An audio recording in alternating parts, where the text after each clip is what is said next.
dia, boa tarde, boa noite, meus queridos, para quem está olhando aí, dependendo do horário que está vendo. Como é que está, meus queridos? Podcast número 2. Estão deixando a gente chegar. E, já que o óbvio precisa ser dito, nesse podcast número 2, hoje é sexta-feira 13, não é mesmo? Sexta-feira 13. E eu aqui, dando inveja ao crepúsculo, ao Plate, talvez até aos anjos da noite, né? E dia de sexta-feira 13, inclusive hoje choveu, fica mais sinistro ainda, e misticamente falando, sexta-feira 13 dá medo, dá receio, dá ansiedade, dá arrepio, dá aquele friozinho da barriga, né? Mas, deixa eu tirar meu traje aqui, de quase Halloween, mas, se você quer ter paz, tranquilidade e perder esse medo na sua construção, na sua obra, eis que meu convidado vai solucionar todos os seus problemas. Estou falando do Yuri, engenheiro civil. Yuri, prazerzaço. Prazer. Obrigado por ter chegado aqui ao podcast do DecaCast. A gente que fala que é o LGBT quem mais da marcenaria, ou seja, a gente recebe todo mundo aqui. Deixa com licença tirar esse casaco, tá quente. A gente recebe todo mundo aqui. Por quê? A gente entende que a marcenaria está ligada à arquitetura, que está ligada à decoração, que está ligada à construção, que está ligada à pintura, à iluminação. Ou seja, nós somos um grupo só de trabalho, mas com funções distintas no mérito da obra, né? E para começar, Yuri, eu quero que te apresente para a gente aqui, para o pessoal conhecer o teu trabalho, conhecer a tua história, para que a gente vá se familiarizando aí com a construção civil através da engenharia. Primeiramente, boa noite, bom dia, boa tarde para quem não está nos assistindo, né? Meu nome é Yuri Nunzio, por incrível que pareça, eu tenho 28 anos. Tenho uma estradinha de chão aí já, comecei com obra muito cedo. Sou natural de Passo Fundo, trabalhei como engenheiro civil em Passo Fundo, incorporador em Passo Fundo e faz uns 4, 5 anos que a gente já está por Gramado e Canela fazendo alguns trabalhos aqui, né? Principal foco de atuação de Yuri engenheiro seria a parte da construtora, que eu sou proprietário. A gente executa casas de alto padrão em Canela e Gramado, prédios, atualmente parques também. Faço perícia judicial também para alguns casos isolados, consultoria imobiliária, consultoria de grandes empreendimentos. E auxilio bastante situações específicas que acontecem na cidade, né? Então, alguns amigos engenheiros pedem uma opinião, a gente sempre tem uma troca de ideias também para solucionar determinados problemas que acontecem não somente aqui na região, mas em regiões próximas, Porto Alegre também, que atualmente vou fazer uma consultoria por lá também. Beleza. Yuri, para quem é leigo, por exemplo, não entende nada, chegou agora de paraquedas, o que seria engenharia civil? Engenharia nada mais é do que a gente tirar uma ideia de um arquiteto, de um designer, muitas vezes, e aplicar isso em um determinado local. Por exemplo, às vezes aparecem projetos que no local indicado, da maneira que foi indicada, não é viável fazer. Porém, a engenharia trabalha de modo com que a gente consiga otimizar isso e executar isso no canteiro. Engenharia é muito mais do que somente ver um projeto e executar. Olhar os processos que estão envolvidos, por exemplo, a integração com a parte de móveis, né? Eu creio que um dos principais problemas que a gente encontra no canteiro é a incompatibilidade das coisas, né? Sim. E eu sempre olho para uma situação e penso por quê? Por quê, como e o que está envolvido para ser executado nisso. Por exemplo, a gente vai precisar colocar uma TV aqui, então a gente precisa de uma elétrica, daqui a pouco um lavatório do lado, precisa de uma hidráulica. E é esse o papel fundamental da engenharia, é aplicar o que está no papel de uma forma que seja útil, fácil de ser utilizado e com um custo relativamente baixo para o cliente, né? Muitas situações a gente pega de uma reforma, uma integração até de projetos novos que no papel aceita tudo. Porém, quando a gente olha na parte executiva, aquilo ali não é a melhor maneira que foi pensado para ser feito, né? Tá, e a gente tem um pouco dessa relação entre projetos, né, que a gente vende na loja ou de representantes para a parte de fábrica, né? A gente tem mesma jogada, porque muitas vezes no papel ou no programa do software funciona muito bem. De repente o cara fez uma prateleira lá com 60 de profundidade e quer botar uma cantoneira de 10x10. E está maravilhoso no projeto. Só que na questão de produção, nisso, na vida real mesmo, isso não funciona, né? Como é que fica essa relação tua com essa etapa anterior? Ou seja, quem projetou isso, quem idealizou isso, te passa. Qual é o tom de sensibilidade que tu tem que ter, a dosagem, para que a pessoa não leve para o lado pessoal e que se mantenha uma parceria, porque é importante parceria, né? A gente sabe disso. Nós temos uma parceria aqui. Qual é a dosagem certa? Qual é o tom de voz? Qual é o procedimento, digamos assim? Sim. Eu vejo principalmente esse contato prestador com projetista. Ambos precisam ter uma humildade, primeiramente, para conversar entre ambos, né? Porque eu já vi várias situações, tanto de arquitetos, engenheiros, em obras que eu acompanhava, ou algumas até que eu executava, que a pessoa não tinha uma humildade para... Um exemplo, Dalcione, vamos dar uma olhadinha nesse painel aqui, porque aqui vai ter uma elétrica e tudo mais. E, às vezes, isso nem estava em projeto, que acontece muito. E o prestador, às vezes, fica com o pé atrás com essa pessoa que tá falando. Às vezes, a maneira que tu aborda a pessoa também influencia muito, né?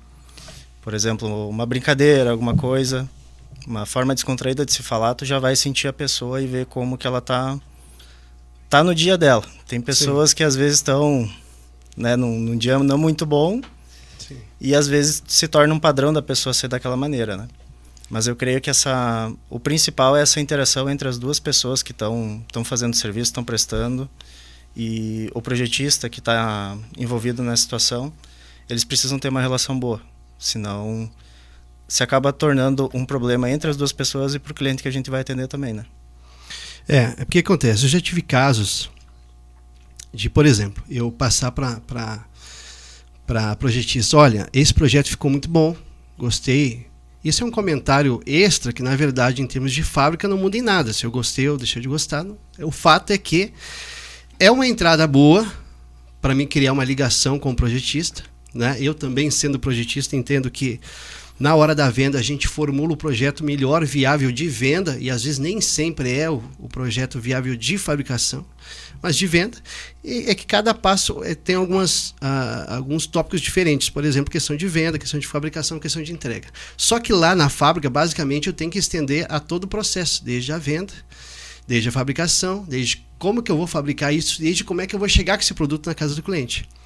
Que eu posso muito bem ele ter projetado um painel, sei lá, de 2 metros por 2,50 metros, e ele é muito bonito, eu também posso fabricar dessa forma, só que lá na casa do cliente eu não tenho esse acesso. Aí como é que faz? Ou nem entra o móvel. Não entra o painel. Né? Vai pegar um guincho para botar. Exatamente. Daí, por exemplo, claro, dadas as proporções, mas acontece, por algum descuido, pode acontecer, mas, por exemplo, se aqui em Canela e Gramado, é um X de problema. Se eu entrego em São Paulo, se eu entrego em Minas Gerais, se é uma exportação, que a gente faz muito para o Chile, por exemplo, seria outra régua de problema. Então, dentro desse quadro de atenções, o que a gente faz lá? É um elo de comunicação efetivo, ou seja, eu pego um pouco do trabalho dela, que foi o trabalho de venda, cuido do meu, que é liberar a produção, e passo adiante. O rapaz que vai receber olhando um pouco o anterior do trabalho dele, que, ou seja, eu vou conferir se o projeto está com a relação corretinha, se está coincidindo, se está tendo leitura entre os processos, aí ele passa para frente, assim vai indo. Porque o processo de móvel, em virtude, claro, dadas as proporções, para uma construção, basicamente são passos de projetos, cotações, detalhes, enfim. Só que algumas coisas do móvel eu posso resolver de antemão e tem coisas que eu não consigo resolver mais, só fazendo novo. E é o mesmo problema que tu tem para engenharia. Esse cuidado que tu tem que ter para todas essas atenções nesse quesito, tu acha que não sendo bem feito tem um prejuízo muito grande, ou certos detalhes dá para se fazer no decorrer do processo assim, da construção? Isso se encaixa em algumas situações que eu até vivi essa semana, que são projetos para uma determinada incorporação grande e que os projetos que determinado profissional fez, ele não contou com alguns detalhes arquitetônicos, né? Por exemplo, é uma obra que vai ser feita uma detonação para começar a ser feita a viabilidade do terreno, né? E em alguns locais eu preciso ter um caimento em determinados locais para fazer um dreno, né? E no projeto estava todas no mesmo nível. Então tu imagina o custo que torna se tu ter que elevar todo um subsolo, sendo que isso podia ter sido pensado antes da execução, né? Por exemplo, rebaixar as sapatas e as outras deixar todas na mesma altura. Sim. Porque às vezes nem é viável tu fazer isso, de elevar tudo. Às vezes é mais, economicamente falando, quebrar e fazer de novo rebaixado. Então imagina isso, o custo que pode ser visto ao longo do tempo para arrumar uma coisa que podia ter sido vista antes. Porém, como o papel da engenharia também é prever, né? Eu tenho que prever determinadas situações. Por exemplo, eu vou fazer uma fundação. O que influencia na fundação? Determina dreno, determina elétrica, hidráulica, detonação. Daqui a pouco é viável erguer o prédio um pouco, jogar ele um pouquinho para trás, do que eu ter que colocar dinamite no prédio, ter toda essa burocracia que precisa passar por exército, por prefeitura, e economicamente falando, né, às vezes tu economiza um bom valor para o cliente final. Isso é papel tanto da construtora que está envolvida no processo, quanto dos projetistas que estão envolvidos. Então, se tu não tens uma boa comunicação entre as partes, aí que começa a ter os problemas. Existem vários profissionais bons e ruins, e alguns não cedem, às vezes com medo de, digamos assim, falar que o seu projeto está errado. O seu projeto não está errado. Ele precisa ser otimizado. Todos os engenheiros que eu conheço, até eu, já fizeram projetos que não atentaram para alguma coisa. Porém, essa conversa que tu tem com outros profissionais é aquilo que faz o produto ser melhor e trazer uma satisfação melhor para o cliente, né? Sim, perfeito. Deixa eu te perguntar, tem profissionais de engenharia que trabalham só com a parte estrutural e não se envolvem mais depois de uma certa situação da obra? Tipo, já ergueu, basicamente se encerra o processo ali e toca em outra obra. No teu caso, eu acho que não. No teu caso, tu vai até o final, né? Por exemplo, no meu caso, eu já fiz muito projeto estrutural, já fiz muita consultoria de projeto estrutural, otimização. Porém, eu vejo que o papel do engenheiro estrutural também é acompanhar aquela obra na sua fase inicial, durante a obra e o posterior da obra.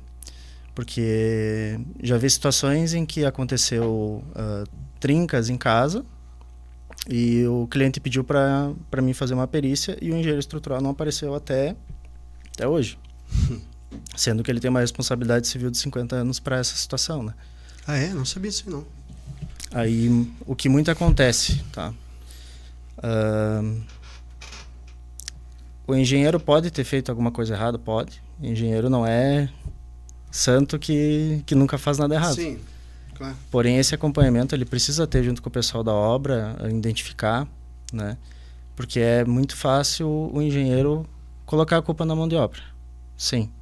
Só que a estrutura em si, ela tem um grau de coeficiente, a gente chama de coeficiente de cagaço. Sim. Não sei se pode falar isso. Sim, também. Claro. É muito alto. Então a gente vê muitas coisas que o pessoal fala, cara, eu não sei como que ficou de pé. Ele ficou de pé porque a gente coloca muito coeficiente. Só que esse coeficiente a gente chama de estado limite último, que seria a ruptura, cair, e estado limite de serviço. Esses são os dois aspectos principais quando a gente faz um projeto estrutural, determina quantas barras de aço vai em determinada coisa.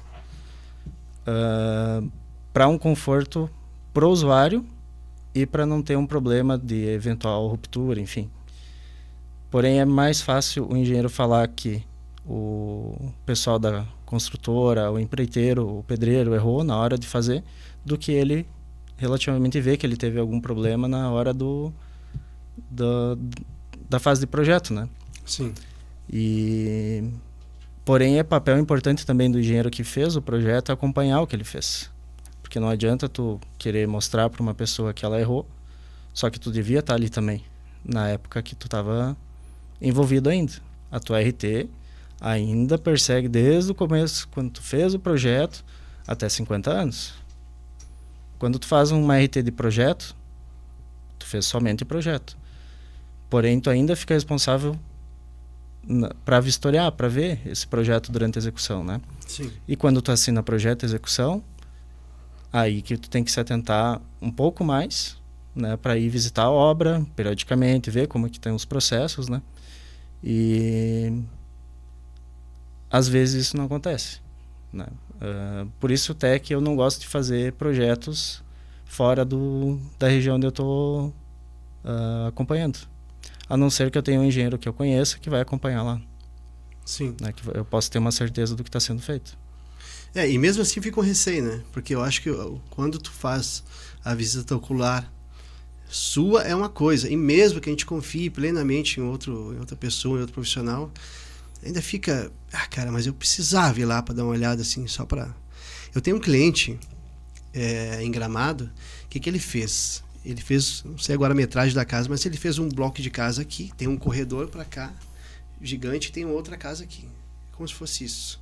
E é como se fosse um V, essa casa. Esse corredor, cara, rachou de cima a baixo. Só que aí o engraçado da coisa é porque ele é construtor, aqui de Gramado, tem uma empresa de construção. Só que na casa dele, cara, a história do casa de Ferreira Espeto de Pau foi plenamente isso. Uma big de uma casa, tá? E a casa dele rachou, cara, de cabo a rabo. Ou seja, não tinha engenheiro da obra, não tinha um pleiteiro, não tinha nada lá. A obra estava... Basicamente, eu tenho feito todo o processo de coisas que não tem nada a ver com a minha função. Eu ganho pontos com o cliente? Ganho. Mas tem um limite, tem um teto que eu não posso passar. Quando eu mostrei ali a rachadura, eu falei, cara, isso aqui é problema estrutural. No meu ponto de vista, a minha humilde, que não é bem a minha alçada, né? Mas está lá uma rachada, cara. Então, imagina uma casa enorme, um condomínio de luxo, e aquilo resolve como? É culpa de quem? Porque a parede desandou assim? Eu acho que é estrutura. Aí você resolve como? Eu falei para ele, por que não... Quem é o engenheiro? O engenheiro é fulano, mas não tem mais contato com o cara, o empleiteiro... Enfim. Se tu pegasse uma hora dessa, teria que fazer o quê, por exemplo? Claro que, obviamente, teria que fazer uma visita, mas o primeiro passo seria o quê? Fazer uma visita e aí passar um prognóstico pro cara, é isso? Tem alguns passos que a gente pode seguir para ter uma análise superficial da situação, né? A gente faz uma visita na obra, ela já está mobiliada a casa? Já. Tá. Então já fica um pouquinho mais difícil, provavelmente já está em uso, né? É necessário fazer uma visita na obra, pegar os projetos existentes da obra, tentar um contato com o engenheiro estrutural que fez a obra na época, ver se o que está executado condiz com o que está no projeto, porque algumas vezes alguns clientes pedem, eu quero botar uma parede aqui, e em determinadas situações não pede autorização para o engenheiro, né? Quem realmente projetou aquilo ali na época, né? Que ele vai saber te dizer, pode fazer uma parede aqui, não pode, posso pegar essa parede daqui, botar um pouquinho para cá. Só que às vezes o engenheiro colocou uma viga para segurar exatamente aquela parede que deu a trinca, e o cliente jogou a parede um pouquinho para o lado. Só que esse pouquinho para o lado não está em cima da viga, está sobre a laje. Então, a movimentação da estrutura, os esforços que vão ser ali já não são os mesmos, né? É necessário fazer uma visita na obra, pegar todos os projetos, todas as informações, fazer um levantamento de dados mesmo. O processo de perícia judicial é exatamente isso. Quando um cliente pede para ver determinadas situações, eu faço uma perícia, vou lá na obra, aí a gente pode ver se essa fissura é ativa ou é passiva. Como que a gente faz isso? Cara, massa corrida. A gente passa uma massa corrida na trinca e vê se ela vai movimentar. Tem alguns sistemas mais avançados que tu pode utilizar para ver qual a abertura, se ela é ativa, que ela continua abrindo ou não. E posteriormente a isso, a gente vê qual é o tipo de intervenção que tem que ser feita para aquilo parar, né? Como eu disse, se essa trinca apareceu, a parede não caiu. Isso é um estado limite de serviço. Aquilo fica para o cliente uma situação chata, né? Tu olha para aquela trinca todo dia, Sim. né? Só que dependendo do grau da situação que aconteceu, ela pode se tornar uma ruína, um estado limite último. Então ela pode vir a ruína e pode danificar a estrutura em si, pode até machucar alguém, né? Então isso é uma coisa que precisa ser avaliada em loco e ver qual a melhor solução para ser feito. Como a gente diz na engenharia, solução para tudo tem. Se foi pensado antes, é muito mais barato. Depois, é muito mais caro, né?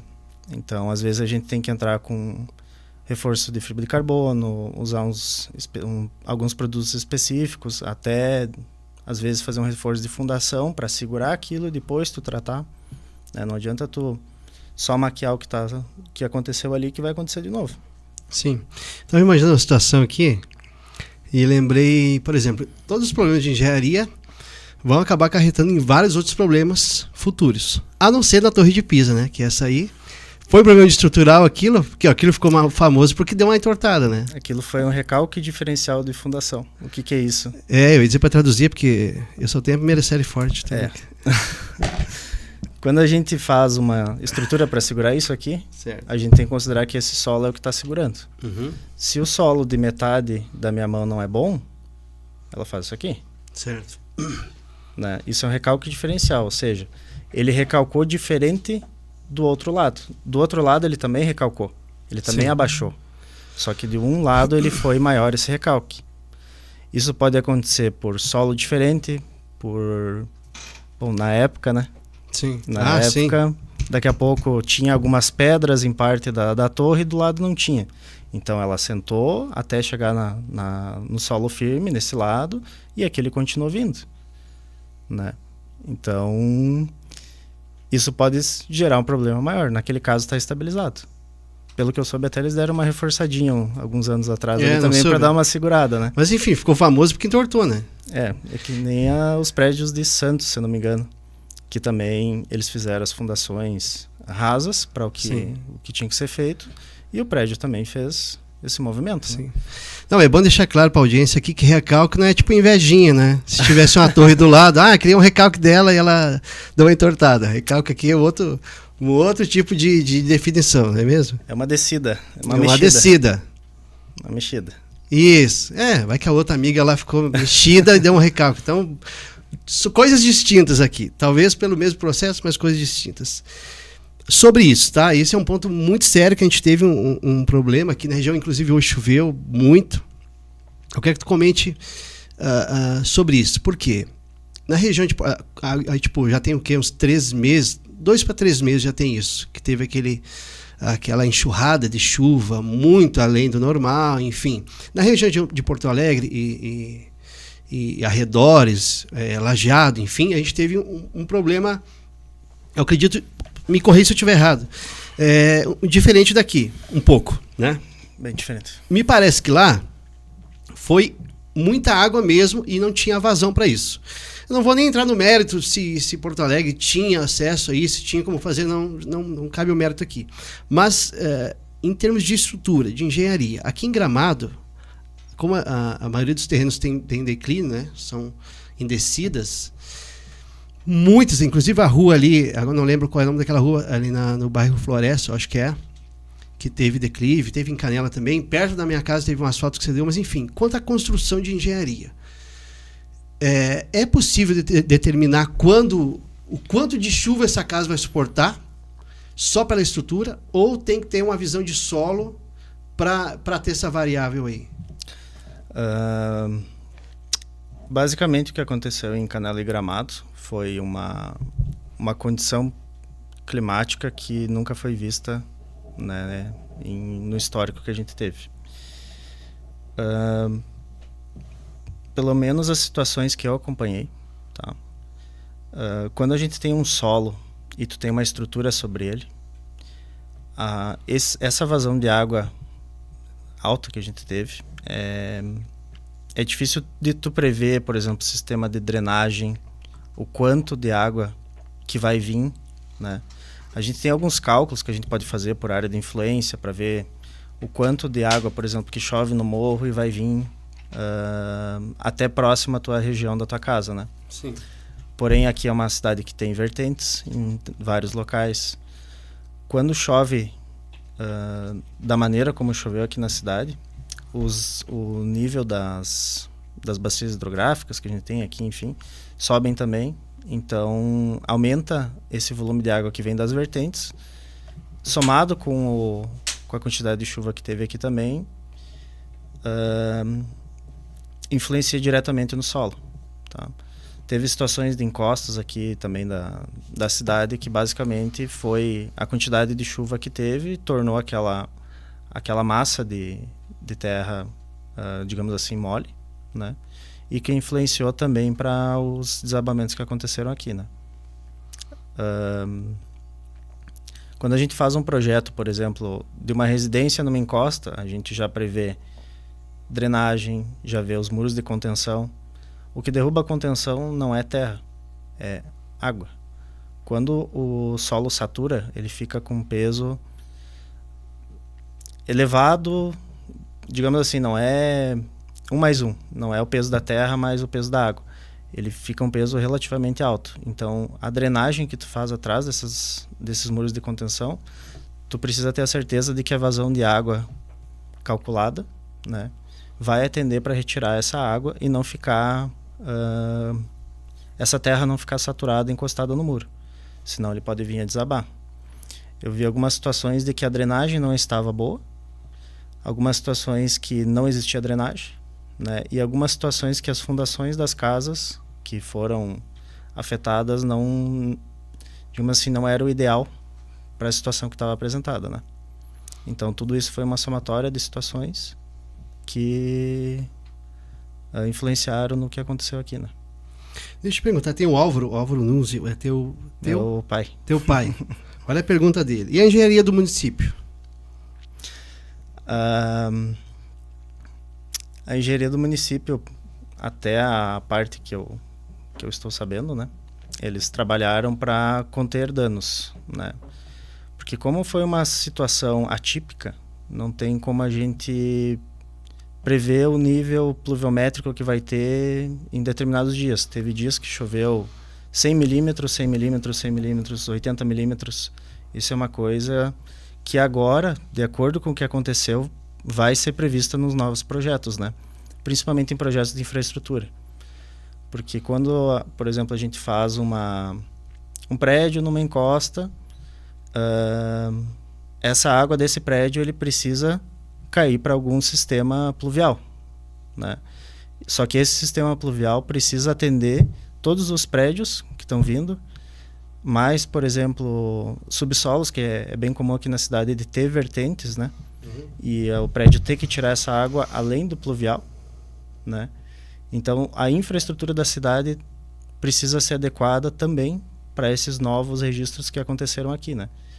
Que, se eu não me engano, em 100 anos não houve situação parecida, né? Então, agora os projetos que vão ser feitos pelo município, até de engenheiros que vão fazer projetos de casas e tudo mais, eles precisam prever essa situação atípica que a gente teve, né? Tu acha que, infelizmente, algumas coisas acontecem de ruim, infelizmente vem para pessoas, para que isso possa se ajustar? Com certeza, porque é muito comum o pessoal, tem que fazer uma contenção aqui. Vamos chamar um pessoal, vamos botar umas pedras de areia aqui e tá tudo certo. Porém, agora o pessoal fica um pouco alerta, além do que já deveria ser, né? Porque basicamente qualquer projeto que tu vai fazer de obra civil, contenção, drenagem, tu precisa ter um responsável por isso, né? Então agora eu creio que o pessoal vai tomar uma atenção maior, né, para fazer qualquer tipo de obra, principalmente nessas áreas que tem uma tendência a ter algum tipo de problema com água, né? Sim. Só com licencinha aqui, eu vou mandar um abraço aqui para o Gerson. O Gerson me falou aqui que seria legal para a gente vermos o serviço, alguma coisa na tela. A gente vai pensar sobre o assunto, tá, Gerson? Gerson, um abraço para ti. Fernanda, a Fernanda Aromski. Isso. Fernanda! Cliente da UP e cliente minha também. Fernanda, queremos ao TikTok, você aqui. Tá bom? Vamos marcar a data aqui, Fernanda. Ao Gilson, ao meu amigo Fred, ao Tênis Planejados, ao D&D, enfim, toda a galera que está compartilhando aqui a nossa live. Cara, deixa eu te falar um negócio para ti. Tu acha que seria correto eu fazer uma analogia e te perguntar, a engenharia hoje é o sal da comida, da cozinha? Ou seja, o sal, pô, ninguém dá muita bola pro sal. Mas se falta o sal, todo mundo reclama. Digamos, em virtude de quê? Vamos montar um cenário aqui. A gente tem uma casa linda e maravilhosa, mas aquela estrutura lá embaixo, aquela que realmente sustenta toda aquela beleza, ela fica escondida, né? Tu concorda comigo? Mas, talvez seja a coisa mais importante de tudo isso, porque para ficar bonito não é tão difícil. A gente faz algum tipo de pesquisa, a gente consegue ficar... Até porque a questão de estética é muito relativo. O que é bonito para ti, talvez seja horrível para mim, né? A não ser se a minha camisa e a sua. A gente tá de alinhamento, assim. Fora isso, eu acho que tem algumas diferenças. Mas, por exemplo, tu acha que teria essa analogia? Eu ouvi isso de alguém, por isso que eu estou te perguntando. Eu penso que a engenharia não é o sal, ela deve ser a panela.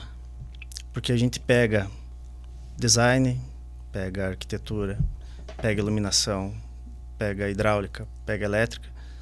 Se tu não tem uma panela bem feita para fazer tudo aquilo, aquilo não acontece. Perfeito. Porém, tu pode fazer uma comida boa em qualquer panela. Isso vai dar experiência também. Eu vejo que tem muitos mestres de obra, muitos pedreiros, que têm uma baita experiência, que eles vão poder fazer a comida também. Porém, para ti pegar tudo aquilo, misturar e fazer um produto final que seja de excelência, todos eles precisam estar alinhados, né? E todos precisam ser misturados na ordem certa também. Certo. Não vai botar o tomate antes de botar a cebola. Não dá. Eu tô brincando, tem que botar antes. Mas tu pode fazer? Eu nem sei mas qual é o daqui a pouco resultado, não né? é o mesmo resultado. Perfeito. Né? Eu penso mais... o sal é uma coisa que vai refinar aquilo ali. Né? Porém, se tu não tem uma ordem de mistura das coisas e produtos de qualidade também, é isso que vai fazer toda a diferença no final. O que acontece? Tem muita gente assim, que não conhece de engenharia, pensa o seguinte, o que é engenharia? É a estrutura da casa, somente. Não. É por isso que eu estou te perguntando e estou levantando essa pauta, porque normalmente fala, vou contratar um engenheiro civil para quê? Só para ele me dizer qual o tamanho da sapata, é a viga, enfim, e resume isso a isso só. Só que, por exemplo, quando subir uma parede que precisa de uma saída de energia e não tem, vou sentir falta do cara. Quando o encanamento está errado, vou sentir falta do cara. Quando o piso aquecido não estaria exatamente em alguns pontos que não poderiam estar, principalmente perto dos rodapés ali e tal, que eu tive um problema com o cliente essa semana, lavando a roupa suja aqui, mas pode, né? Tudo certo. Vão lembrar do cara. Quando vão instalar uma tomada para carregador elétrico de carro, vão chamar o cara. Vão chamar o cara, não é mesmo? Então, é isso que eu queria deixar bem claro. Engenharia não é só sapata e viga, não é mesmo? Não. A engenharia é tu entender os processos que estão sendo envolvidos naquela determinada situação e tu fazer a integração deles. Né? Os engenheiros mais inteligentes que eu conheci não são as pessoas que acumularam muito conhecimento.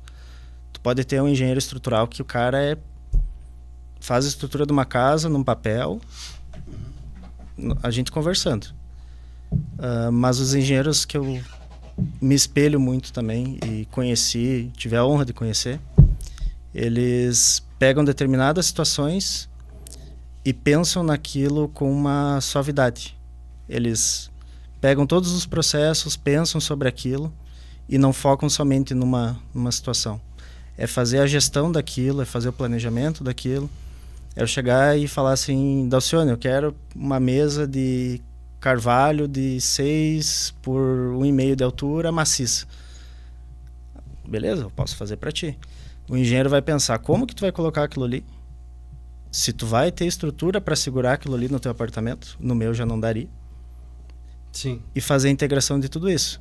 Pode ser colocado? Pode, mas tu vai precisar fazer um reforço metálico, tu vai precisar contratar um guincho para colocar ele no lugar, vai precisar tirar a tua janela para poder botar no lugar. né? Então eu vejo a engenharia hoje como um integrador de processos, né?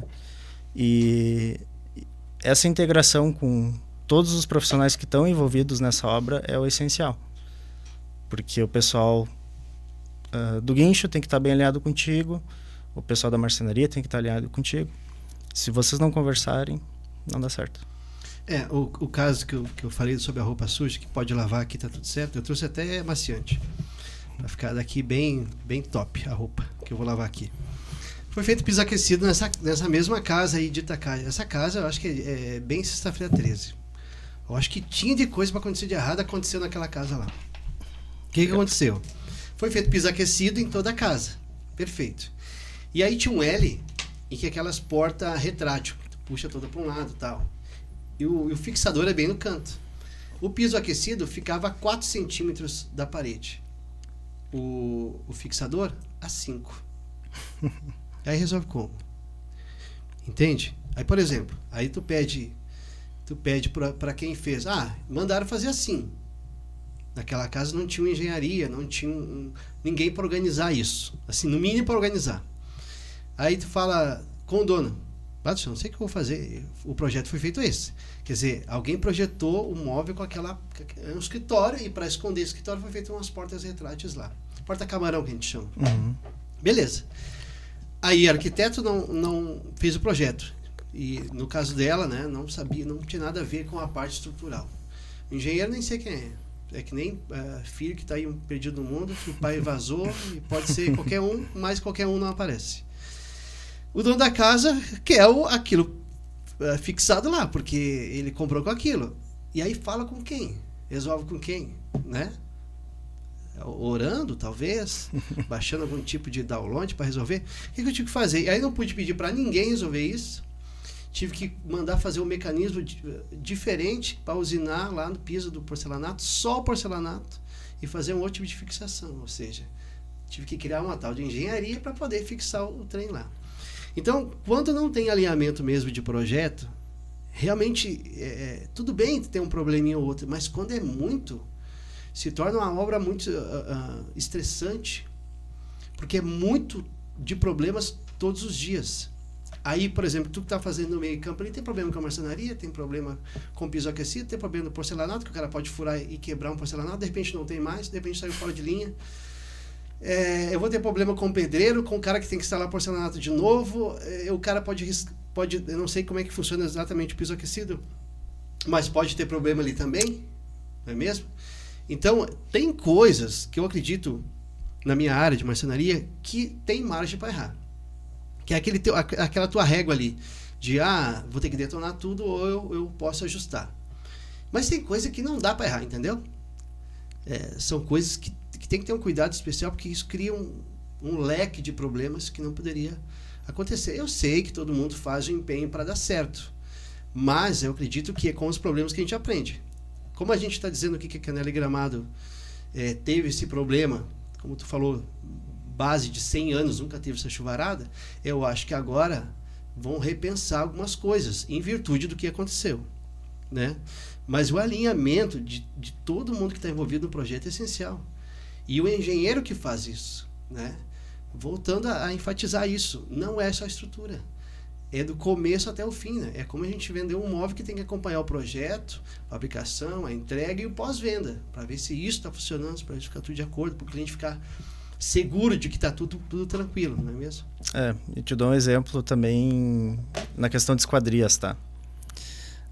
Teve um caso de uma residência que eu era engenheiro estrutural da casa. Ainda sou, né? Porque 50 anos. Que o cliente pediu para fazer um vão de 12 metros aberto, né? Falei, dá para fazer bem tranquilo, né? A gente vai ter que fazer uma viga um pouco mais reforçada, mas dá para fazer.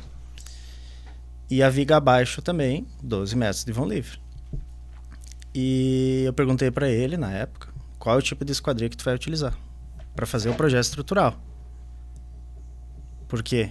Existem esquadrias com perfil de 7, de 10, de 15, de 20 centímetros para o vão que tu vai utilizar. Sim. E a largura desse perfil também, porque de acordo com o número de portas que tu vai querer colocar, também influencia na largura da viga, né? Porque, imagina, 12 metros de comprimento com vidro duplo de 6 milímetros é um peso considerável. E o cliente, não, vou usar um perfil tal, algumas partes vão ser fixas e é isso aí. Metade da obra me chamaram. O pessoal das esquadrias está aqui para conferir as esquadrias, porque eu comprei de outro fornecedor, que era mais barato. Olha aí, M. Fui lá, o perfil era de 18 de altura. E ele me falou que o perfil era de 8 centímetros. Então, 8 mais 2 da pingadeira, eu sei quanto que eu tenho que rebaixar a viga para poder ficar no pé direito que ele queria. Sim. Aí o contrapiso ficou mais alto do que deveria, né? Aí até eu explicar para ele que na época tinha sido planejado isso, mostrei minhas conversas com ele. Sim. Isso gera um transtorno para todos na obra. O que o cliente decidiu? Não, vamos subir todo o contrapiso aqui. Sim, mas o contrapiso está de 7 centímetros. O teu contrapiso vai ficar de 15 centímetros agora de altura? Por causa de uma esquadria? Aí tem alguns clientes que tu consegue conversar, eles vão entender a situação. Outros batem o pé e vão querer fazer daquela maneira. Na época ele me pediu, eu posso fazer um contrapiso mais grosso aqui, vai aguentar? Olhei meus cálculos, tudo, botei a sobrecarga que não estava planejada e passou. Aí que entram os coeficientes que eu te falei. Às vezes o pessoal fala, 4 barra de meia aqui dá para fazer um prédio. Dá para fazer um prédio também, só que tu não vai ter o mesmo uso e o mesmo, digamos assim, a mesma segurança no que está ali do que se tu tivesse colocado uma armadura menor, né? Então, são essas situações que, se são pensadas prévio, economiza muita dor de cabeça e muito trabalho também do pessoal e dinheiro para o cliente, né? Sim. É que às vezes, como a gente trabalha com o ser humano, é muito complicado de saber exatamente qual vai ser a reação dele em função de um problema. Porque a questão do estresse não é que gera só o caso teu com o cliente, com o que foi combinado com o que não foi. O estresse é até, de certa forma, aquela desconfiança. Tipo, a gente falou isso mesmo, que era isso, ou que não era... Entende? Isso já é estressante, porque eu sei da tua competência, o que tu vai fazer normalmente? Vai se prever dessas informações, dessas etapas anteriores, para poder a coisa funcionar de uma forma melhor. E quando tu chega para resolver, a pessoa te fala, por exemplo, não sei se foi o caso, mas normalmente foi isso que combinamos, Yuri, era isso aí mesmo, não era? Porque, né? Ou, por exemplo, essa questão de comunicação. Pô, jamais poderia ter encomendado outra coisa sem ter te perguntado. Eu sei que a casa é dele, mas a obra é sua, né? Então, se não tivesse alinhamento até do cliente, fica difícil, né? Eu já tive, sei lá quantos casos que o refrigerador era tal, beleza, fiz o vão para aquilo, perfeitamente, não é isso. Eu comprei outro porque eu achei, às vezes não é mais barato, mas eu achei mais bonito, vai ficar mais legal. Não, maravilhoso, o que não tá legal é que eu tenho que desmanchar a cozinha toda para fazer de novo. A porta não abre. Não abre. Tive um caso de sabe aquelas portas americanas de geladeira, que tu abre a porta do armário e já abre a geladeira. Sim. Beleza. O cliente comprou uma geladeira normal, com uma porta de 12 centímetros de profundidade. Uma porta de 30, outra de 70. Então, eu vi lá não sei aonde, que a porta tu abre a porta do armário e já abre a porta. Eu falei, eu também vi a Cinderela, eu vi o Papai Noel, eu vi todo esse pessoal aí, em algum momento do meu sonho delirante, mas vida real não acontece. E aí tu explica pra pessoa, olha, infelizmente tu vai ter que comprar uma geladeira compatível para isso. Existe uma geladeira que é exatamente para isso. Ela já vem com a ferragem, a porta estruturada, embutida, já vem pronto, vem um kit. Que é bem cara. Então, uma geladeira que tinha pagado, sei lá, 8, pagou 20 e poucos. E aí o seguinte, mas tu acha que não dá para dar um jeitinho? Claro que dá para dar um jeitinho, sem compromisso algum, sem qualidade nenhuma. E se um dia tu abrir a porta e vir com a geladeira por cima de você, tá tudo certo, porque tem que deixar bem claras as coisas. Acabou que ele comprou a geladeira nova, mas nesse caso foi feito isso, mas em muitos casos, eu não sei, tu vê aí que tu pode fazer, cria uma solução, eu acho que tu é competente para isso, eu já uso uma malemolência ali para te desenrolar, mas enfim, desde que a gente combina, o que acontece? Às vezes eu acho que o cliente não tem a noção do que foi combinado. Se tu combinou que a janela vai ser de 1,20 m por 1,20 m, tem outras coisas que dependem, que influenciam dessa janela de 1,20 m. Não foi, sei lá, podia ter botado 1,60 m. Não, depende. Ali um armário, ali aí uma lareira, sei lá. Pilar. Um pilar estrutural, e aí? Como é que faz? Né? Então, não é tão fácil trocar. Algumas coisas tu troca. Eu queria o rodapé de 8, mas agora eu quero de 5, eu quero de 12. Dadas as proporções, dados os casos, ainda tem que se avaliar. Se a elétrica já não ficou tão baixa, mais baixa. Então muda muita coisa. Então não é uma questão de alinhamento só de projeto e não só de pessoas envolvidas no projeto. Mas do cliente ter ciência disso. E normalmente nessa vida corrida que está, e a gente quer automatizar isso, quer agilizar esse processo, que o cliente tenha menos acesso a problemas, que a gente resolva da melhor forma. Mas quando ele é o causador do problema, como é esse caso aí, como é o caso do refrigerador e outros casos, não tem como a gente não abraçar a causa e falar, cara, infelizmente, eu não posso dizer para ele que é culpa dele, mesmo sendo descaradamente culpa dele, mas eu tenho que deixar bem claro, olha, o combinado foi isso, eu tinha combinado isso, porque depois eu tinha isso, eu tinha X, eu tinha Y. Tem que ter. Então, a mesma dosagem, aquela mesma técnica de falar com o teu antecessor, que é o projeto, tem que se aplicar também para o cliente, tu acha? Com certeza. E eu creio que a fase que vocês trabalham diariamente é o que o cliente vê lá no final, né? Então, por exemplo, essa questão da geladeira que tu comentou. Daqui a pouco, na minha área, tem um cliente que quer botar uma banheira porque sobrou espaço no banheiro dele. Vocês têm noção do peso que é uma banheira? Mas é 2 litros d'água, cara. Tem o peso da banheira, o peso da pessoa dentro da banheira, a infraestrutura para a banheira. Tudo tem que ser colocado em consideração na hora de tu fazer um projeto. Na hora de fazer o projeto, por exemplo, já fiz casas que eu fiz projeto estrutural. Na época que estavam executando a laje, o pessoal falou, não, é só fazer mais uma viga aqui. Não precisa fazer uma viga, daqui a pouco é só tu colocar algumas vigotas duplas. Tá resolvido, sai mais barato pro cliente. E tu não tem todo o estresse depois de querer fazer uma coisa posteriormente, né? E eu acho que isso acontece muito, principalmente pelo acesso à informação que os clientes também têm. Por exemplo, Instagram, Pinterest, eles olham algumas coisas na internet, cara, é lindo. Sim. Só tem que ver se aquilo se aplica ao que realmente está sendo feito ali e ao que foi planejado previamente, né? Tanto que eu trabalho com alguns arquitetos que eu gosto muito de trabalhar com eles, porque eles explicam muito bem a situação para o cliente. Por exemplo, o cliente mostra uma esquadria tal que ela viu no Instagram que não tem perfil superior. É lindo, só que aquilo lá precisava ser embutido na época de fazer a estrutura, colocado um trilho dentro da estrutura que socorre o vidro e não aparece, né? Então, todas essas situações que o cliente levanta em determinadas fases, quanto antes melhor, né? Para evitar problemas e até um desconforto para o cliente dele, que ele pode ficar também com receio de que o que ele quer não está sendo feito, né? Então, essa soft skill de tu conversar com a pessoa também precisa ser levado muito em consideração, né?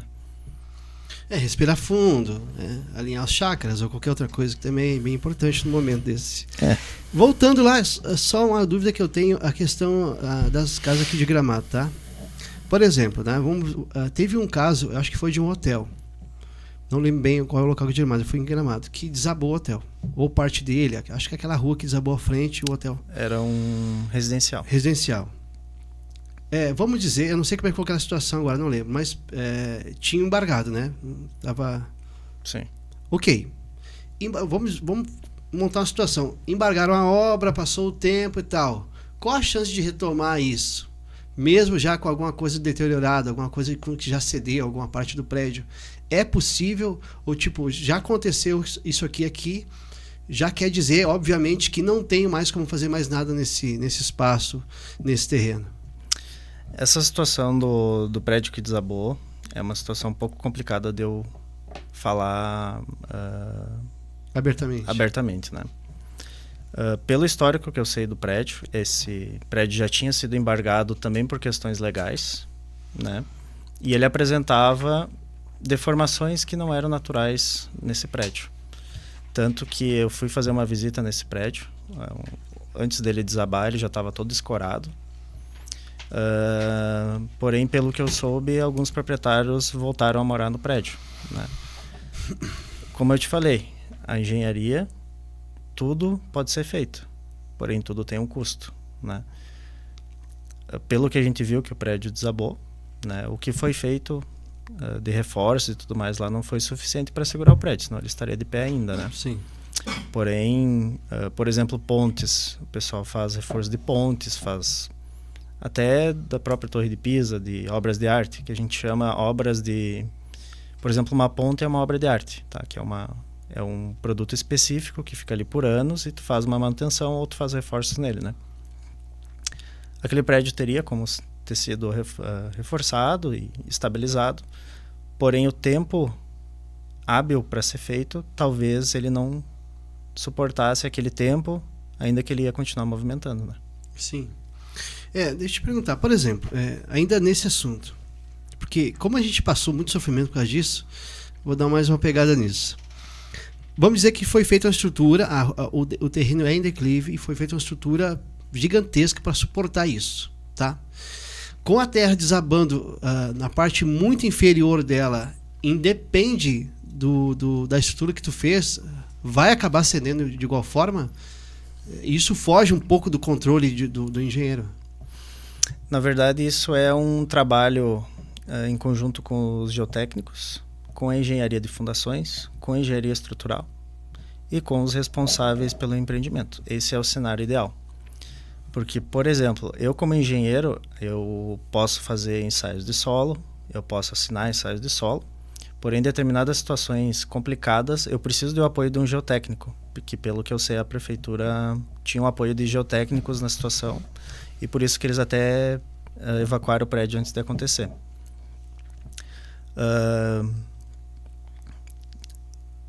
É um acúmulo de coisas, como eu te falei. A engenharia estrutural, tu tem coeficientes de cagaço muito grandes. Quando acontece esse tipo de situação, são várias coisinhas que aconteceram no decorrer que não foram perfeitas e acabaram gerando aquilo ali. Por exemplo, aquele prédio deveria ter sido reforçado fundações. Foram reforçadas fundações? Não sei, né?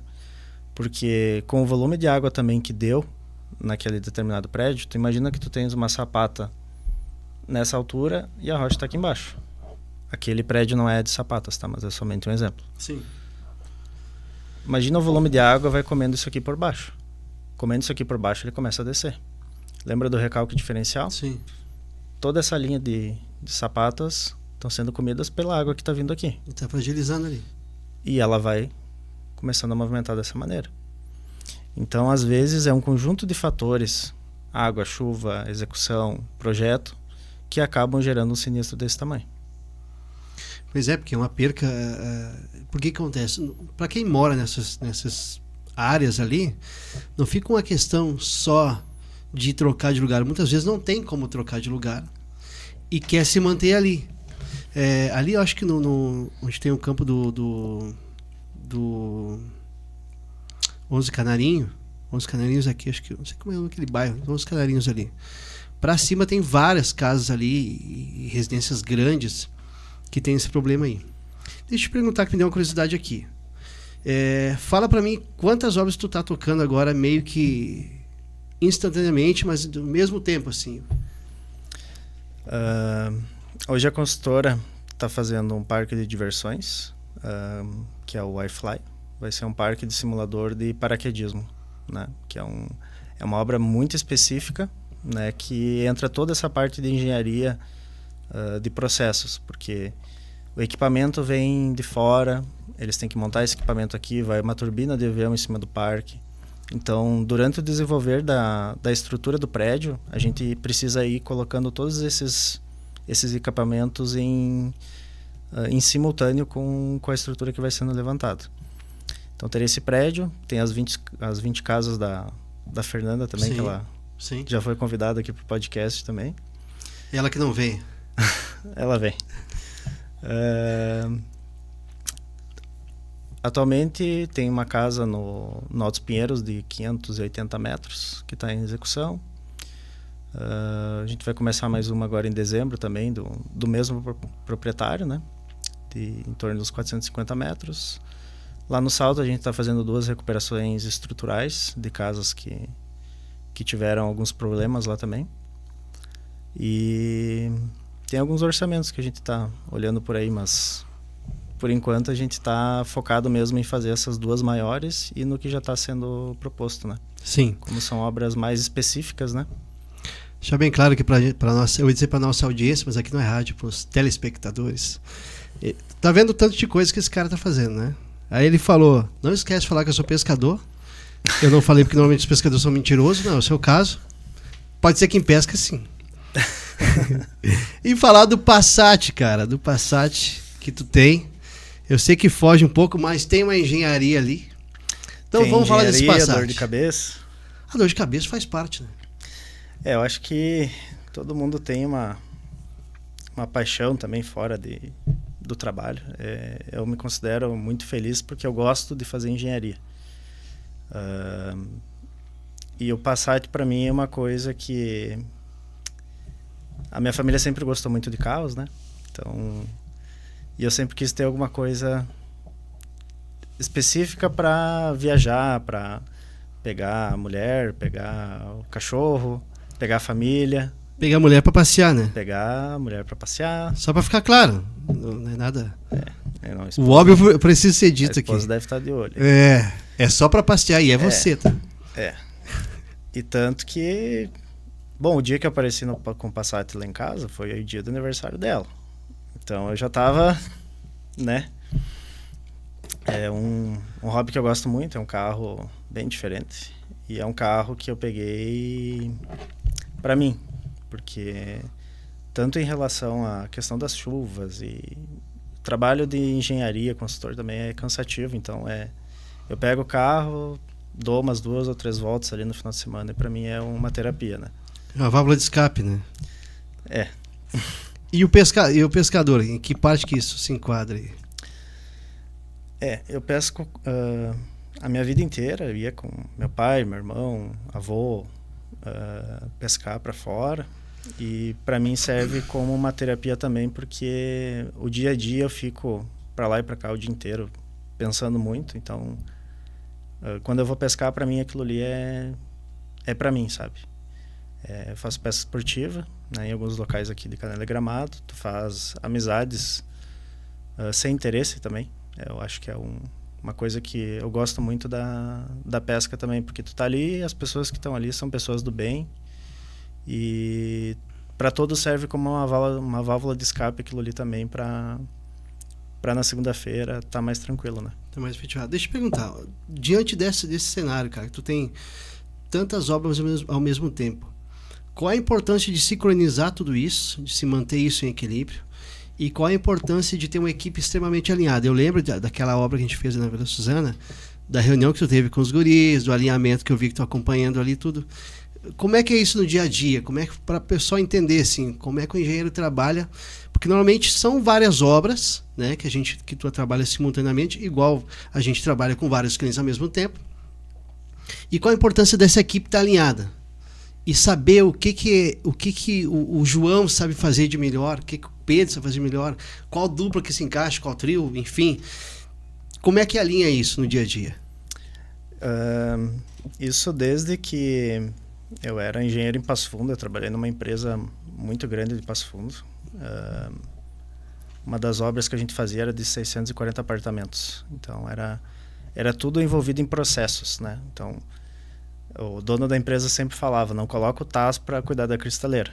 Ou seja, não bota o cara que faz alvenaria fazer pintura, né? Então tudo isso vai te dando uma casca, né, para te conseguir tomar a decisão de quem tu colocar para fazer determinado serviço. E as pessoas que tu tens do teu lado, que são de gestão, precisam ser pessoas de confiança, né? Porque não adianta a gente fazer uma reunião bonitinho, tudo certinho, e chegar na obra e nada funcionar. Então, o segredo são pessoas de confiança do teu lado. O que eu faço de estratégia na minha empresa? Por exemplo, eu tenho equipe que faz estrutura, uma equipe. Eu tenho equipe que faz alvenaria, outra equipe que faz o reboco, que às vezes pode ser parte da equipe da alvenaria. Uma equipe de pintura, elétrica, hidráulica. Então, eu tento sincronizar o máximo possível essas pessoas para fazer determinados serviços, né? Sempre tem uma pessoa que se destaca um pouco mais e essa pessoa geralmente fica a cargo daquela situação local que está acontecendo ali, né? Então, a questão de ferramentas, equipamentos também é uma coisa que eu invisto muito na empresa, né? Por exemplo, eu tenho 96 sapatos para fazer, e o pessoal geralmente corta com uma serra de mão, Makita. Eu fui lá e comprei uma serra de bancada. Para muitos acha que é um luxo, porém quando tu vê um funcionário cortando aquilo ali, ao invés de ficar marcando uma por uma, tu vê um rendimento diferente daquilo ali, sabe? Sim. Então, eu acho que é uma soma de coisas. É planejamento, organização, tecnologia e confiança. Esse ponto que tu falou de ferramentas, eu entendo que é o seguinte, vamos pôr para futebol, que todo mundo, se eu pegar um cara bom de bola, ele é muito bom de bola, mas se tu colocar ele num campo específico, com a grama ali acertadinha, ele vai render muito mais, concorda? De repente ele jogaria na brita, jogaria na estrada de chão, jogaria, mas o rendimento seria pior. A mesma situação, eu pegar um lateral esquerdo, vou querer botar ele de atacante ou de goleiro. Mesma coisa. Não vai ter rendimento igual ao lateral esquerdo. Então, a escolha de fazer a função correta para cada habilidade, digamos assim, é extremamente importante. Deixa eu te perguntar uma coisa. Onde tu achas, ou não tem esse limite, onde eu acho que começa a engenharia e começa apenas a arquitetura, ou começa o design, ou isso não existe? Existe uma linha onde todo mundo se encontra. Eu, como engenheiro, posso assinar projetos arquitetônicos, tá? Porém, eu acho que cada um geralmente desenvolve algumas técnicas específicas, um conhecimento ou alguma coisa que tu se familiarize mais, né? Então, por exemplo, arquitetos podem fazer projeto estrutural também, até alguns determinados parâmetros, né? Porém, eu já fiz alguns projetos arquitetônicos e é uma coisa que eu não me vejo fazendo, né? Cabe a cada um focar na área que tu se familiarize mais, né? E tu veja que tu possa agregar mais ainda, né? Hoje, se me pedirem para fazer um projeto arquitetônico, eu posso fazer, porém não é uma coisa que eu vou ansiar por fazer, né? Diferente de que alguém me mostre uma passarela que eu preciso fazer dentro de um lago que vão construir fora da cidade. Então, o design é a mesma coisa. Eu posso dar várias opiniões também, porém a engenharia vai querer sempre casar tudo uma coisa com a outra, sempre otimizar isso tudo, né? Sim, deixa eu perguntar. Às vezes acontece a gente trabalhar realmente com o que a gente sonha e às vezes a gente acaba se deparando com uma coisa que a gente gosta de fazer com o tempo. Isso aconteceu comigo, por exemplo.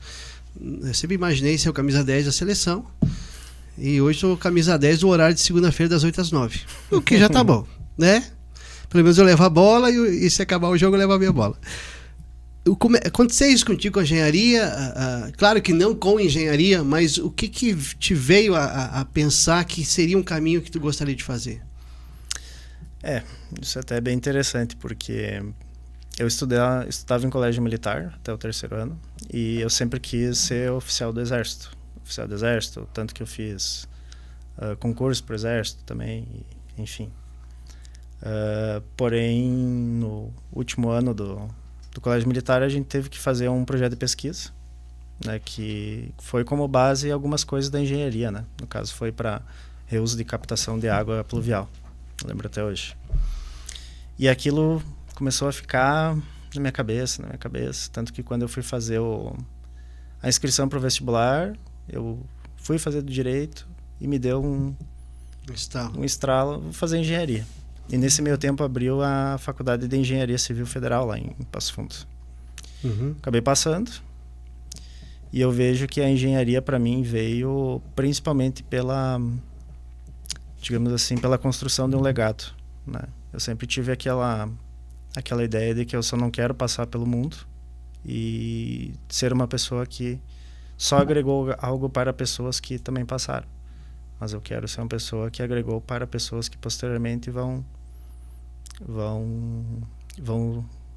usar daquilo, né? Por exemplo, esse parque que a gente está fazendo, uma coisa muito específica que vai ficar muito tempo. É um legado meu e das pessoas também que se envolveram no processo, né?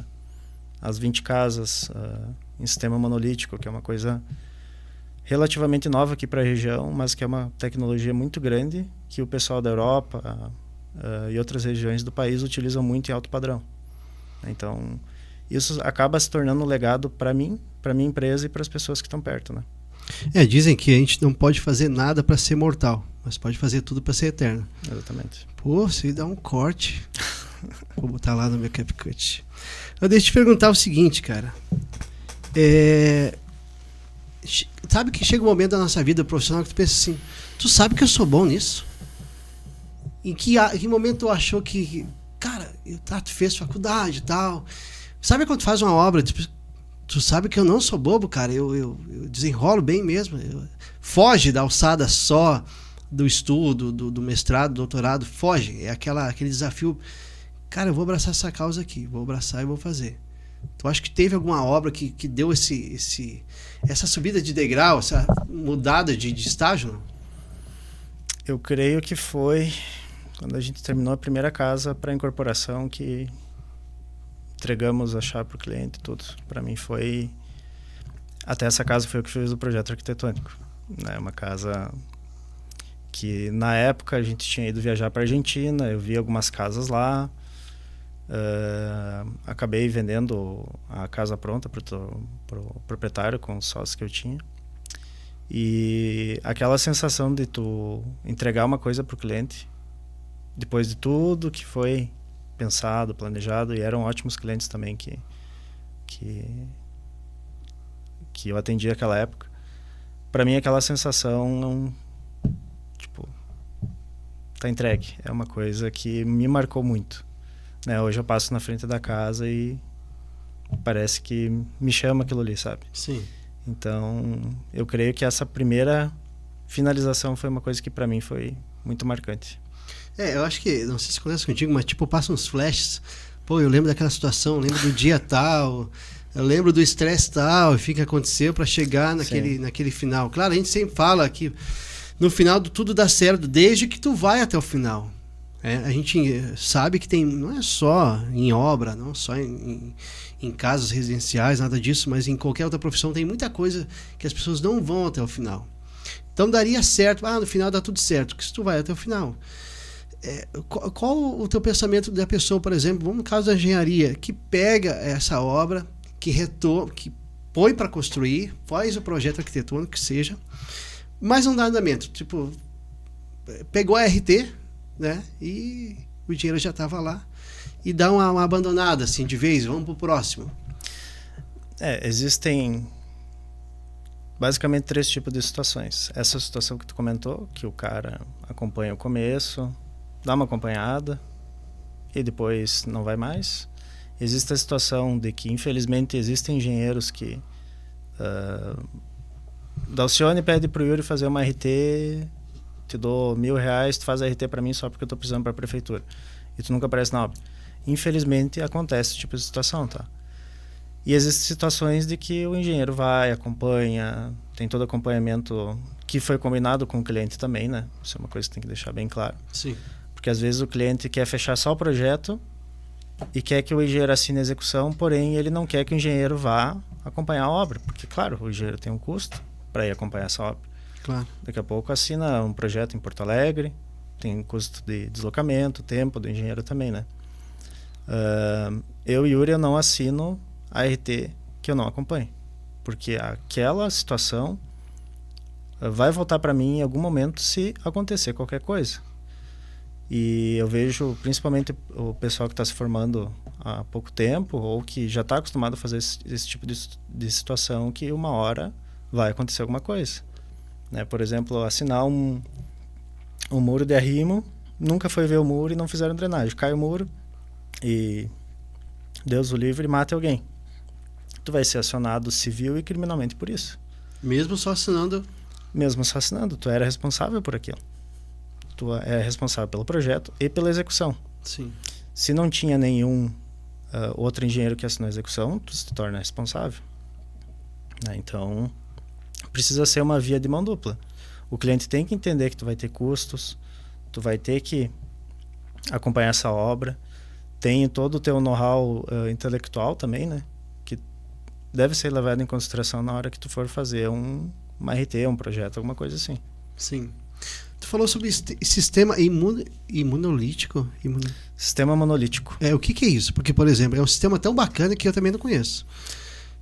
O sistema monolítico, ele é um sistema que as casas são feitas com um EPS de alta resistência, tá?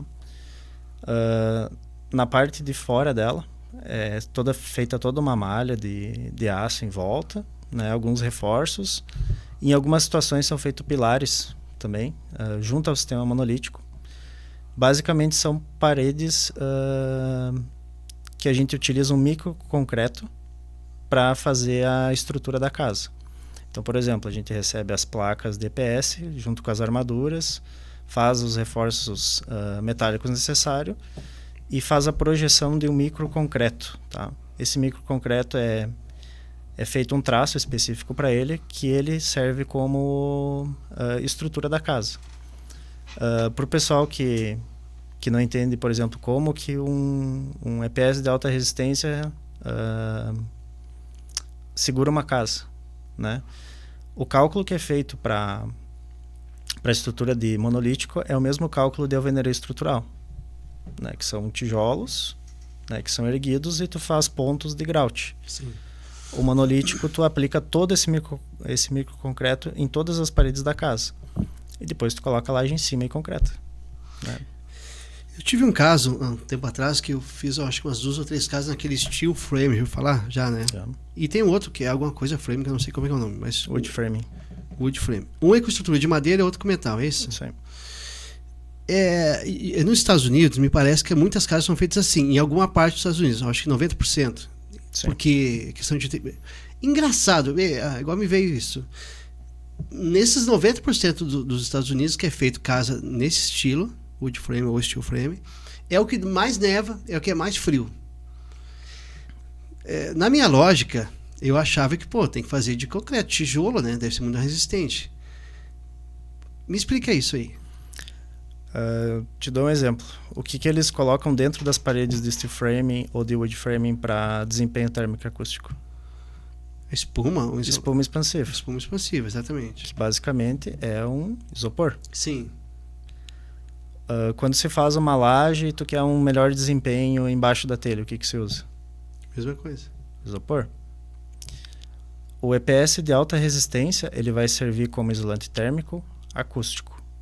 Quem vai fazer a estrutura da casa é o microconcreto que está por fora, sim, tá? Que é um concreto com uma resistência maior que o concreto convencional. Sim. E as malhas de aço que são colocadas junto com as paredes. Sim. O wood frame e steel frame também estão sendo feitos aqui em Gramado. Sim. Né? Porém, eles não têm a mesma racionalização de peso, de processos que sejam iguais do que um sistema monolítico, por exemplo, né? Tu pega paredes de monolítico que tem 25 centímetros de espessura e o EPS que tem dentro é 10 centímetros, 15 centímetros de espessura. Então, tu imagina o desempenho térmico acústico que tu vai ter nessa situação. Sim. Né? Então, essas são algumas diferenças de um sistema para o outro também. Aqui, tu pode falar muito mais, né? Que tem feito muito mais esse tipo de casa. Mas tu não acha que tem a relação por não combinar com o tipo de região que a gente tem, essa arquitetura de casa? Talvez o sucesso aqui não seja tão grande, ou posso estar errado, talvez seja também, enfim, não é tão grande em função disso, porque o estilo de casa que a gente tem aqui, a arquitetura meio alemã, eu acho que estilo alemã e tal, não combina com esse tipo de produção de casa? Na verdade, o brasileiro em si tem um certo problema com preconceito. Te dou um exemplo, carro elétrico. Quantos anos já que outros países estão adotando carro elétrico? Agora deu esse boom e todo mundo está querendo carro elétrico. Sim. A nossa região também é marcada por preconceito, como todas as do Brasil. O sistema monolítico, tu pode fazer qualquer tipo de estrutura. Sendo bem calculado, tu pode fazer mista, tu pode usar o monolítico junto com pilares, com vigas bem tranquilo, tu pode usar ele só como fechamento, só como se fosse tijolos, né? mas o pessoal tem aquela mania de ir lá e bater para ver se é gesso, para ver se é tijolo, o que é. Sim.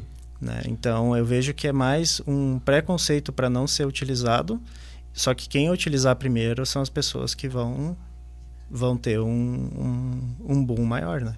Tanto que tem várias casas aqui na cidade que utilizam monolítico que o pessoal não divulga, né? Por exemplo, o MDF melamínico, né? Isso já tem, sei lá, mais de 20 anos, 15 anos, já tem material.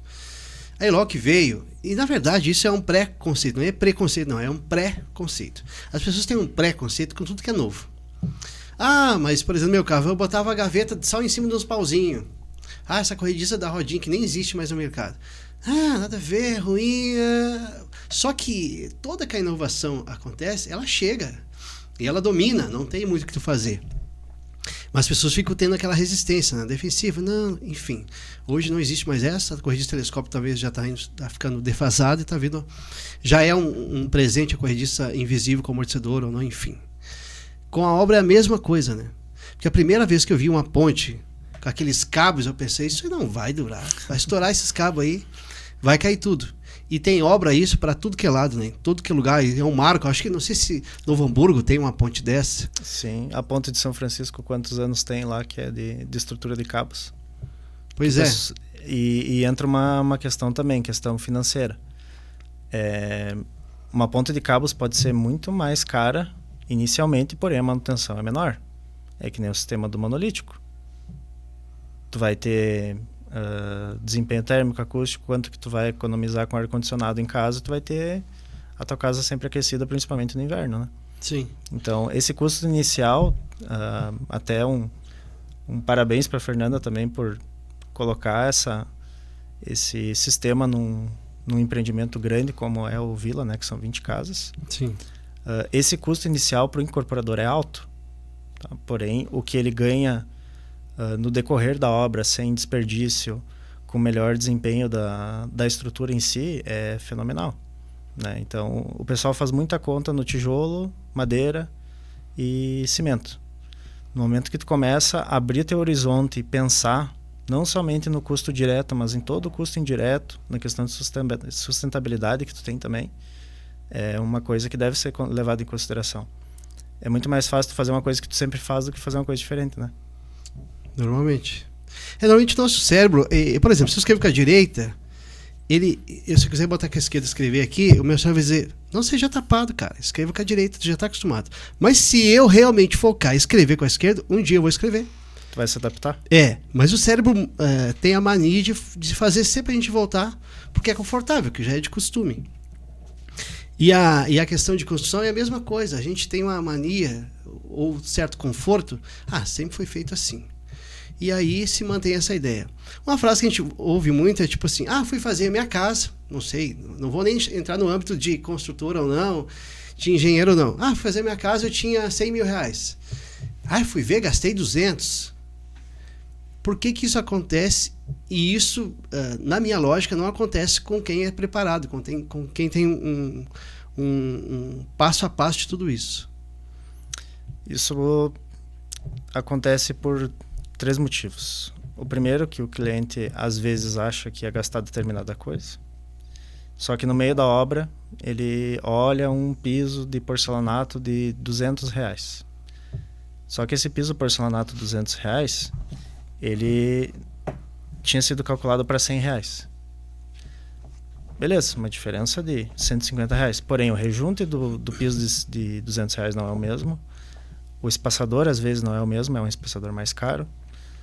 Daqui a pouco tu tem que fazer uma espessura de contrapiso diferente para um rebaixo de piso por causa desse piso maior. Tu tinha imaginado em fazer todas as tuas pingadeiras com esse piso de R$50, daí agora tu já não quer fazer porque é um piso caro, daí tu vai botar granito. Então, geralmente acontece nas fases de acabamento, ao meu ver, tá? Ou alguma coisa que não foi explicada prévia ao proprietário. Por exemplo, vai fazer uma casa num declive alto, tu vai ter que fazer um sistema de fundação. Esse sistema de fundação, daqui a pouco, tu tem que aprofundar mais do que era o planejado, porque tu não tinha um ensaio de solo daquela região e tu teve que fazer uma estrutura maior.